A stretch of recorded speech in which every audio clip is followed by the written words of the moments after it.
Começar agora com os perfis mais importantes que nós temos do relevo brasileiro. Isso para fins didáticos de vestibular, para você ir tranquilo nas suas provas, né? Então, vamos começar pelo número 1. Vou dar nome aos bois aqui. Aqui, planaltos residuais norte-amazônicos.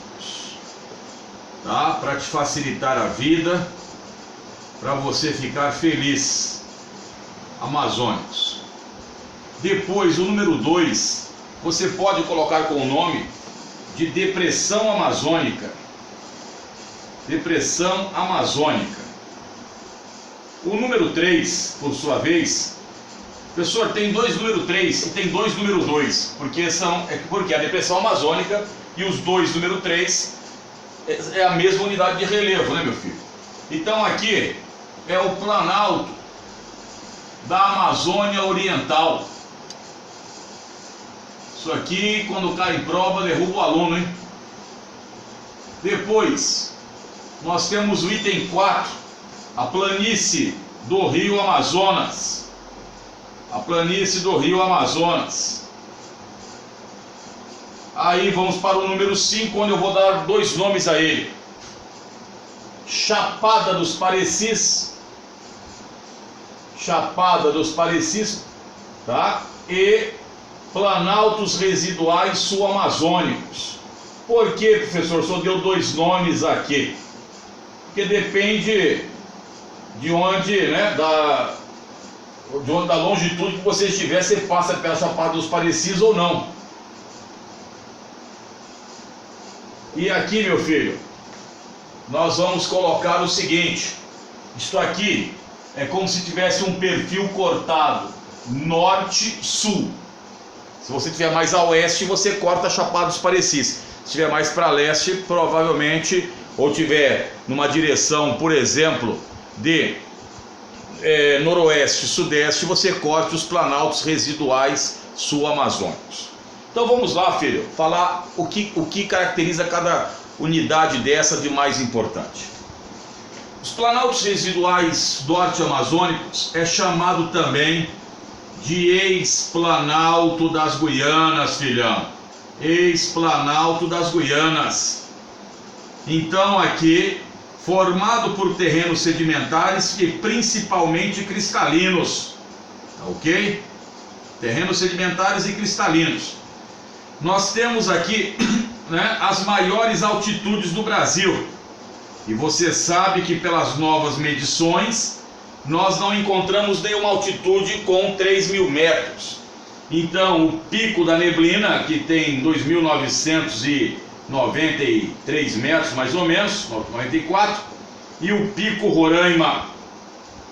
Nesta região, os planaltos residuais norte-amazônicos, nós temos grande potencial mineralógico, recursos minerais. E nós temos também as nascentes dos afluentes da margem esquerda do Rio Amazonas. Então, filho, isso aqui você não pode esquecer em uma prova. Tá, professor? E a letra A, em ambos os locais que ali se encontram? A letra A, para dar aquele chapisco, é o que nós chamamos de Zona das Cachoeiras. Esta região, para quem não sabe, e cai em provas direto, é a área brasileira de maior potencial hidráulico do Brasil. Então eu posso fazer um monte de hidrelétricas, não é? Não, não é bem assim. Você sabe que a construção de usinas hidrelétricas na Amazônia, já falamos sempre nos nossos vídeos, gera impactos ambientais, como submersão da fauna e flora, gera também impactos sociais, como deslocamento de populações ribeirinhas e populações indígenas. Além do mais, se fizerem como fizeram com Balbina, o assassinato ecológico que fica no rio Atumã, o reservatório é muito raso e acidificou a água e apodreceu a madeira, diferente de Tucuruí, que o pessoal retira madeira e exporta principalmente para a Alemanha, se não me falha a memória. Número 2, depressão amazônica. Isto aqui na classificação de Jurandir Ross. Aí tem a depressão marginal norte amazônica, depressão marginal sul amazônica, filho. Então depressão amazônica, tá ok? Então aqui é o seguinte, filhão. Aqui é a ex-planície amazônica, segundo o professor Haroldo de Azevedo, ou ex-planície terras baixas amazônicas, segundo o professor Aziz Absábia. Esta depressão amazônica, também formada por terrenos sedimentares, tá? É uma depressão recoberta pela floresta amazônica, riquíssima em combustíveis fósseis, principalmente as grandes reservas de gás e petróleo. Então isso aqui, meu filho, não tem como você errar numa prova. Isso aqui é para você dar aquele chapisco, né, e ir para a galera comemorar a sua questão correta. O Planalto da Amazônia Oriental, por sua vez, também formado por terrenos sedimentares. Então, onde você encontra a cidade de Manaus, não é?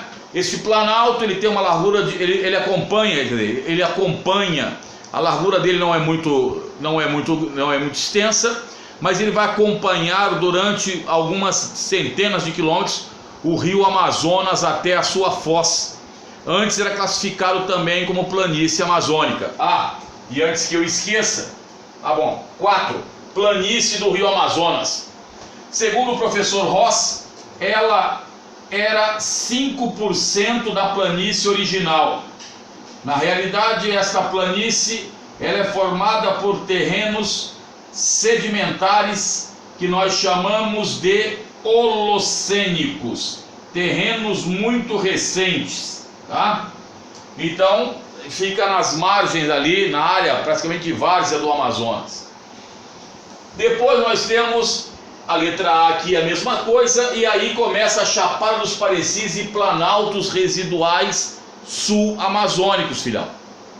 A Chapada dos Parecis, não é? Quando você pega o estado do Mato Grosso e Rondônia, aqui é o Mato Grosso. Então a Chapada dos Parecis, ela tem mais ou menos isso aqui. Aqui é o Mato Grosso e aqui Rondônia. Esta região, ela é uma reserva de águas emendadas. Professor, o que é uma reserva de águas emendadas? Na época das chuvas, você não consegue discernir aonde nascem, onde ocorrem, né, o local de origem das nascentes. Então esta região aqui tem nascentes dos afluentes da bacia amazônica e também do rio da bacia do Paraguai. Havia um projeto chamado Hidrovia do Contorno. Esse projeto é da década de 1960.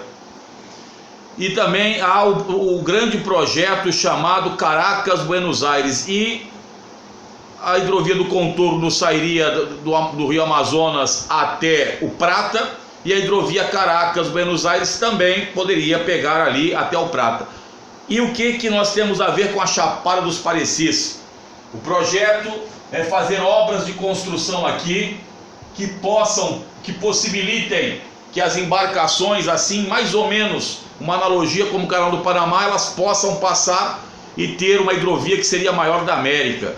Entretanto, como os governos, além do custo operacional, além do impacto ambiental que poderia causar, os governos não pensam em uníssono, não pensam em consonância, muitas vezes.